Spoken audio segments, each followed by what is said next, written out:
In a speech at the Munich Security Conference in Germany, May said Britain wanted to continue vital cooperation on security with its European partners after it leaves the EU in March 2019 through a deep and special partnership, but she warned that rigid institutional restrictions, a deep-seated ideology, should not put the security of UK citizens at risk. We must do whatever is most practical and pragmatic in ensuring our collective security, she said. Those who threaten our security would like nothing more than to see us fractured.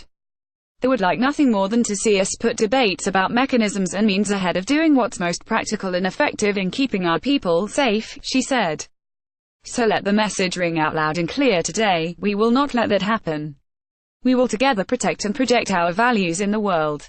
And we will keep our people safe now and in the years to come. Britain currently cooperates with its European partners on security through intelligence sharing and its membership in the European Police Agency, Europol, and the European Arrest Warrant System. May has insisted that Britain must leave the jurisdiction of the European Court of Justice after Brexit, which complicates the way forward since both Europol and the European Arrest Warrant come under the court's oversight. She is under pressure from Brexit supporters in her own party who believe any continued jurisdiction by the court would undermine Britain's sovereignty. Addressing the conference after May, European Commission President Jean-Claude Juncker said the security bridge between Britain and the EU would be maintained and was still needed. However, you cannot mix up this question with other questions that are important in the context with Brexit, Juncker said.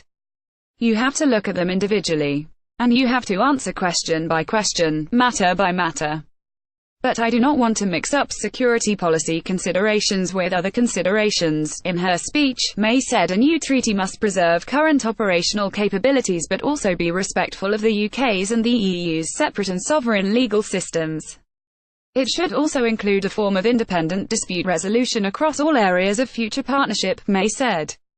On the matter of data protection, the UK will align with the EU framework, but the UK will still have its own, separate, customised data protection plan. She said, I recognise there is no existing security agreement between the EU and a third country that captures the depth and breadth of our existing relationship, May said, but there is precedent for comprehensive, strategic relationships between the EU and third countries in other fields, such as trade.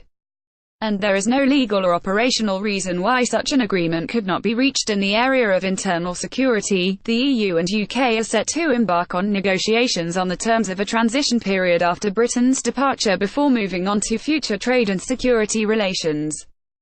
CNN's Nick Robertson and Simon Cullen contributed to this report.